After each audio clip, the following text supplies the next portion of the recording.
Hello dear student, welcome to my YouTube channel. तो आज हम लोग देखने जा रहे हैं क्लास 10th का विज्ञान पेपर का वायरल प्रश्न पत्र को देखने वाले हैं। तो वीडियो को लास्ट तक जरूर देखिएगा, सारे प्रश्न बहुत ही इंपॉर्टेंट है। डायरेक्ट एग्जाम में यही से प्रश्न पूछा जाएगा। चलिए सबसे पहला नंबर प्रश्न की बढ़ते हैं। पहला नंबर प्रश्न में करा है प्रकाश के परावर्तन के नियमों की संख्या है। प्रकाश के परावर्तन के नियमों की संख्या कितनी है? तो याद रखेंगे 2 है। कितनी है? 2 है। ऑप्शन नंबर बी जो है इसका बिल्कुल सही उत्तर हो जाएगा। चलिए उसके बाद बढ़ते हैं हम लोग दूसरा नंबर प्रश्न की ओर। दूसरा नंबर प्रश्न में करा है प्रकाश का वेग सबसे अधिक होता है। प्रकाश का वेग सबसे अधिक किसमें होता है? तो याद रखेंगे निर्वात में होता है। किसमें होता है? निर्वात में होता है। प्रकाश का वेग जो है सबसे अधिक किसमें होता है? निर्वात में होता है। चलिए उसके बाद बढ़ते हैं हम लोग तीसरा नंबर प्रश्न की ओर। तीसरा नंबर प्रश्न में करा है प्रकाश का वर्ण विक्षेपण किस उपकरण से संभव हो सकता है? प्रकाश का वर्ण विक्षेपण किस उपकरण से संभव होता है? तो याद रखेंगे प्रिज्म से संभव होता है। किससे? प्रिज्म से। ऑप्शन नंबर सी जो है इसका बिल्कुल सही उत्तर हो जाएगा। चलिए उसके बाद बढ़ते हैं हम लोग 4 नंबर प्रश्न की ओर। 4 नंबर प्रश्न में करा है मानव नेत्र के लिए स्पष्ट दृष्टि की न्यूनतम दूरी होती है। मानव नेत्र के लिए स्पष्ट दृष्टि की न्यूनतम दूरी कितनी होती है? तो याद रखेंगे 25 सेंटीमीटर। कितनी होती है? 25 सेंटीमीटर। ऑप्शन नंबर ए जो है इसका बिल्कुल सही उत्तर हो जाएगा। चलिए उसके बाद बढ़ते हैं हम लोग 5 नंबर प्रश्न की ओर। सारे वायरल प्रश्न पत्र आपको हमारे यूट्यूब चैनल पर मिलेगा, तो बिल्कुल चैनल को सब्सक्राइब करना ना भूलें। चलिए 5 नंबर प्रश्न में करा है एक प्रिज्म कितने सतहों से घिरा रहता है? एक प्रिज्म कितने सतहों से घिरा हुआ रहता है? तो याद रखेंगे 5 सतहों से। कितने सतहों से घिरा हुआ रहता है? 5 सतहों से घिरा हुआ रहता है। ऑप्शन नंबर ए जो है इसका बिल्कुल सही उत्तर हो जाएगा। चलिए इसके बाद बढ़ते हैं हम लोग 6 नंबर प्रश्न की ओर। 6 नंबर प्रश्न में करा है किस दर्पण से हमेशा वस्तु से छोटा प्रतिबिंब प्राप्त होता है? किस दर्पण से हमेशा वस्तु से छोटा प्रतिबिंब प्राप्त होता है? तो याद रखेंगे उत्तल दर्पण में जो है वस्तु से छोटा प्रतिबिंब प्राप्त होता है। तो ऑप्शन नंबर बी जो है इसका बिल्कुल सही उत्तर हो जाएगा। चलिए इसके बाद बढ़ते हैं हम लोग 7 नंबर प्रश्न की ओर। सारे वायरल प्रश्न पत्र आपको हम बिल्कुल कराएंगे और आपका गर्दा नंबर आएगा। चलिए 7 नंबर प्रश्न में करा है विद्युत विभव है। विद्युत विभव जो है वो कौन सा राशि है? तो याद रखेंगे अदिश राशि है। कौन सा राशि है? अदिश राशि है। ऑप्शन नंबर ए जो है इसका बिल्कुल सही उत्तर हो जाएगा। चलिए इसके बाद बढ़ते हैं हम लोग 8 नंबर प्रश्न की ओर। 8 नंबर प्रश्न में करा है साइड मिरर के रूप में प्रयुक्त होता है। साइड मिरर के रूप में कौन सा दर्पण को हम लोग प्रयुक्त करते हैं? तो याद रखेंगे उत्तल दर्पण को। कौन सा दर्पण को? उत्तल दर्पण को। साइड मिरर के रूप में कौन सा दर्पण को हम लोग प्रयुक्त करते हैं? तो याद रखेंगे उत्तल दर्पण को। चलिए उसके बाद बढ़ते हैं हम लोग 9 नंबर प्रश्न की ओर। 9 नंबर प्रश्न में करा है जब प्रकाश की किरण हवा से कांच में प्रवेश करती है तो वो मुड़ जाती है। जब प्रकाश की किरण हवा से कांच में प्रवेश करती है तो वो मुड़ जाती है। तो याद रखेंगे अभिलंब के निकट की ओर मुड़ जाती है। किसकी ओर? अभिलंब के निकट की ओर। ऑप्शन नंबर बी जो है इसका बिल्कुल सही उत्तर हो जाएगा। चलिए उसके बाद बढ़ते हैं हम लोग 10 नंबर प्रश्न की ओर। 10 नंबर प्रश्न में करा है चुंबकीय क्षेत्र का एसआई मात्रक है। चुंबकीय क्षेत्र का एसआई मात्रक क्या होता है? तो याद रखेंगे टेस्ला होता है। क्या होता है? टेस्ला होता है। ऑप्शन नंबर ए जो है इसका बिल्कुल सही उत्तर हो जाएगा। चुंबकीय क्षेत्र का एसआई मात्रक क्या होता है? टेस्ला होता है। चलिए उसके बाद बढ़ते हैं हम लोग 11 नंबर प्रश्न की ओर। 11 नंबर प्रश्न में करा है समांतर श्रेणी में जुड़े दो प्रतिरोध। समांतर श्रेणी में जुड़े दो प्रतिरोध जिनके प्रतिरोध R1 तथा R2 का समतुल्य प्रतिरोध R बराबर होता है। R बराबर क्या होता है? तो याद रखेंगे R1 इंटू R2 बटे R1 plus R2। Option number C जो है इसका बिल्कुल सही उत्तर हो जाएगा। चलिए उसके बाद बढ़ते हैं हम लोग 12 नंबर प्रश्न की ओर। 12 नंबर प्रश्न में करा है जूल पर कूलम। जूल पर कूलम को कहा जाता है। जूल पर कूलम को क्या कहा जाता है? तो याद रखेंगे वोल्ट कहा जाता है। क्या कहा जाता है? वोल्ट कहा जाता है। ऑप्शन नंबर ए जो है इसका बिल्कुल सही उत्तर हो जाएगा। चलिए उसके बाद बढ़ते हैं हम लोग 13 नंबर प्रश्न की ओर। 13 नंबर प्रश्न में करा है दूरदृष्टि दोष वाले नेत्र साफ साफ देख सकता है। दूरदृष्टि दोष वाले नेत्र साफ साफ देख सकता है जो, तो याद रखेंगे दूर की वस्तु को देख सकता है। दूरदृष्टि दोष वाले नेत्र साफ साफ किसको देख सकता है? दूर की वस्तु को देख सकता है, और लेकिन नजदीक की वस्तु को साफ साफ नहीं देख सकता है। चलिए उसके बाद बढ़ते हैं हम लोग 14 नंबर प्रश्न की ओर। 14 नंबर प्रश्न में करा है हमारे घरों में जो विद्युत आपूर्ति की जाती है। हमारे घरों में जो विद्युत आपूर्ति की जाती है वो है, तो याद रखेंगे 220 वोल्ट प्रत्यावर्ती धारा है। 220 वोल्ट प्रत्यावर्ती धारा। ऑप्शन नंबर सी जो है इसका बिल्कुल सही उत्तर हो जाएगा।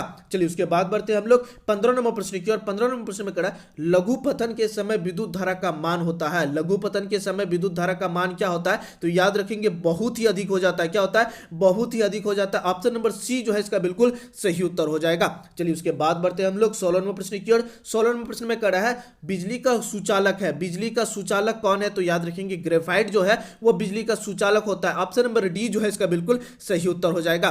चलिए उसके बाद बढ़ते हैं हम लोग 17 नंबर प्रश्न की ओर। 17 नंबर प्रश्न में करा है क्षारीय विलयन का पीएच मान होता है, क्षारीय विलयन का पीएच मान क्या होता है? तो याद रखेंगे 7 से अधिक होता है। क्या होता है? 7 से अधिक होता है। ऑप्शन नंबर बी जो है इसका बिल्कुल सही उत्तर हो जाएगा। अगर पूछे उदासीन का पीएच मान तो 7 के बराबर होता है, अगर पूछे अम्ल का पीएच मान 7 से कम होता है। चलिए उसके बाद बढ़ते हैं हम लोग 18 नंबर प्रश्न की ओर। 18 नंबर प्रश्न में करा है निम्नलिखित में कौन विजातीय यौगिक है, निम्नलिखित में कौन विजातीय यौगिक है? तो इसका जो सही उत्तर हो जाएगा वो हो जाएगा plaster of Paris. Option number D जो है इसका बिल्कुल सही उत्तर हो जाएगा। चलिए उसके बाद बढ़ते हैं हम लोग 19 नंबर प्रश्न की ओर। 19 नंबर प्रश्न में करा है बेकिंग सोडा का रासायनिक सूत्र है, बेकिंग सोडा का रासायनिक सूत्र क्या होता है? तो याद रखेंगे NaHCO3। क्या होता है? NaHCO3। ऑप्शन नंबर ए जो है इसका बिल्कुल सही उत्तर हो जाएगा। चलिए उसके बाद बढ़ते हैं हम लोग 20 नंबर प्रश्न की ओर। 20 नंबर प्रश्न में करा है निम्नलिखित में किस हाइड्रोकार्बन में कार्बन कार्बन परमाणु के बीच 3 अबंध होता है?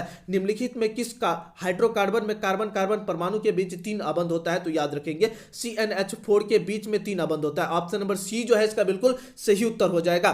चलिए उसके बाद बढ़ते हैं हम लोग 21 नंबर प्रश्न की ओर। 21 नंबर प्रश्न में करा है CnH2n+2 का सामान्य सूत्र होता है, CnH2n+2 का सामान्य सूत्र किसका होता है? तो याद रखेंगे एल्केन का होता है। किसका होता है? एल्केन का। एल्केन का सामान्य सूत्र क्या होता है? CnH2n+2 होता है।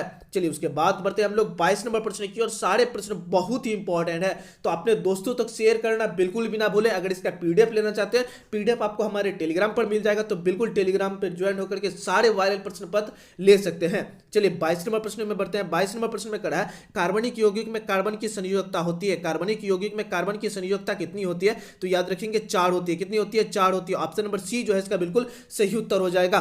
चलिए उसके बाद बढ़ते हैं हम लोग 23 नंबर प्रश्न की ओर। 23 नंबर प्रश्न में करा है अम्लराज में HCl और HNO3 का अनुपात होता है। अम्लराज में HCl और HNO3 का अनुपात क्या होता है? तो याद रखेंगे 3:1 होता है। क्या होता है? 3:1। ऑप्शन नंबर ए जो है इसका बिल्कुल सही उत्तर हो जाएगा। चलिए उसके बाद बढ़ते हैं हम लोग 24 नंबर प्रश्न की ओर। 24 नंबर प्रश्न में करा है हमारा शरीर पीएच मान के किस सीमा में सही तरीके से कार्य करता है? हमारा शरीर पीएच मान के किस सीमा में सही तरीके से कार्य करता है? तो याद रखेंगे 7.0 से लेकर के 7.8 के बीच में अगर पीएच मान रहे तो हमारा शरीर जो है सही तरीके से कार्य करता है। ऑप्शन नंबर सी जो है इसका बिल्कुल सही उत्तर हो जाएगा। चलिए उसके बाद बढ़ते हैं हम लोग 25 नंबर प्रश्न की ओर। 25 नंबर प्रश्न में करा है कौन सी अधातु कमरे के ताप पर द्रव अवस्था में रहती है? कौन सी अधातु कमरे के ताप पर द्रव अवस्था में रहती है? तो याद रखेंगे ब्रोमीन जो है वो कमरे के ताप पर द्रव अवस्था में रहती है। अगर अधातु पूछे तो ब्रोमीन, अगर आपसे पूछे धातु कमरे के ताप पर द्रव अवस्था में रहती है तो याद रखेंगे पारा होगा। तब क्या होगा? पारा। ऑप्शन में दिया हुआ रहेगा पारा। धातु रहेगा तब पारा होगा, अधातु पूछा है तो ब्रोमीन होगा। चलिए उसके बाद बढ़ते हैं हम लोग 26 नंबर प्रश्न की ओर। 26 नंबर प्रश्न में करा एसिड अल्डिहाइड का आयोपिक नाम है, एसिड अल्डिहाइड का आयोपिक नाम क्या है? तो याद रखेंगे एथेनॉल होता है। क्या होता है? एथेनॉल। ऑप्शन नंबर बी जो है इसका बिल्कुल सही उत्तर हो जाएगा। चलिए उसके बाद बढ़ते हैं हम लोग 27 नंबर प्रश्न की ओर। 27 नंबर प्रश्न में करा है वो कौन सा गैस धातु के वेल्डिंग में प्रयुक्त होता है? वो कौन सा गैस है जो जिसका उपयोग हम लोग धातु के वेल्डिंग के लिए करते हैं? तो याद रखेंगे इसका जो सही उत्तर हो जाएगा 27 का वो हो जाएगा ऑप्शन नंबर सी, एथाइन का। किसका प्रयोग करते हैं? एथाइन का। ऑप्शन नंबर सी जो है इसका बिल्कुल सही उत्तर हो जाएगा।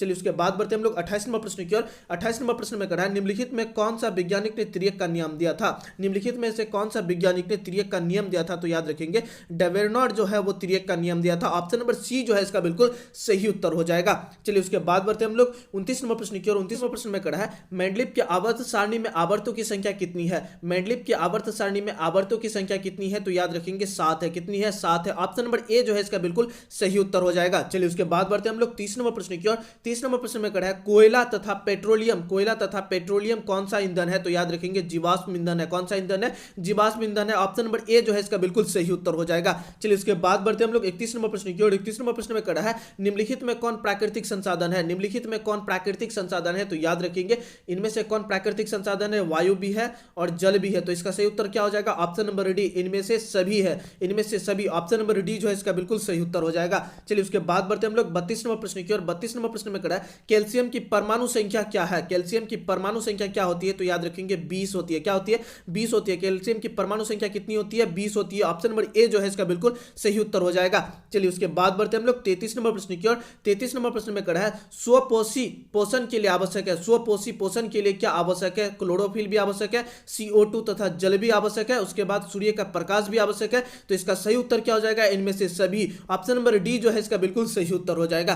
चलिए उसके बाद बढ़ते हैं हम लोग 34 नंबर प्रश्न की ओर। 34 नंबर प्रश्न में कड़ा है, निम्नलिखित में कौन अपघटक है, निम्नलिखित में कौन अपघटक है। तो याद रखेंगे बैक्टीरिया जो है वो अपघटक है। ऑप्शन नंबर बी जो है इसका बिल्कुल सही उत्तर हो जाएगा। चलिए उसके बाद बढ़ते हैं हम लोग 35 नंबर प्रश्न की ओर। 35 नंबर प्रश्न में कड़ा है, एक लैंगिक पुष्प का उदाहरण है, एक लैंगिक पुष्प का उदाहरण इनमें से कौन है। तो इसका जो सही उत्तर है वो हो जाएगा ऑप्शन नंबर ए जो है पपीता जो है वो एक लैंगिक पुष्प का उदाहरण है। ऑप्शन नंबर ए बिल्कुल सही उत्तर हो जाएगा। चलिए उसके बाद बढ़ते हैं हम लोग, सारे प्रश्न बहुत ही इंपॉर्टेंट है तो दोस्तों तक शेयर करना बिल्कुल भी ना भूलिएगा।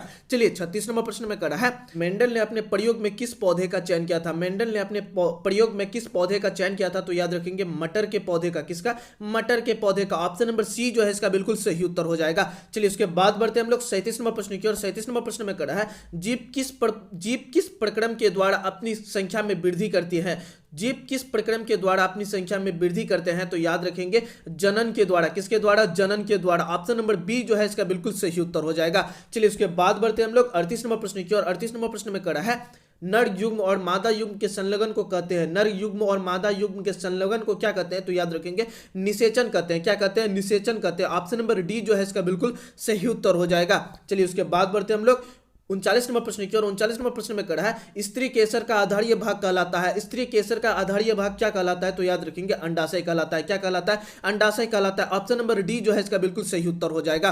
चलिए उसके बाद बढ़ते हैं हम लोग 40 नंबर प्रश्न की ओर। 40 नंबर प्रश्न में कड़ा है, वो कौन सा रक्त समूह सभी समूह से रक्त ले सकता है, वो कौन सा रक्त समूह सभी समूह से रक्त ले सकता है। तो याद रखेंगे ए बी जो है वो सभी से रक्त ले सकता है। तो ये 40 क्वेश्चन आपको बहुत इंपॉर्टेंट करवा दिए हैं। तो वीडियो कैसी लगी कमेंट पर जरूर बताइएगा और अपने दोस्तों तक शेयर करना बिल्कुल भी ना भूलिएगा। और चैनल पर नए हैं तो सब्सक्राइब करना भी ना भूलिएगा ताकि सारे वायरल प्रश्न पत्र सबसे पहले आप तक पहुंचे, आपका तैयारी गर्दा हो जाए। फिर मिलता है नेक्स्ट अपडेट लेकर के, तब तक के लिए इतना ही। जय हिंद।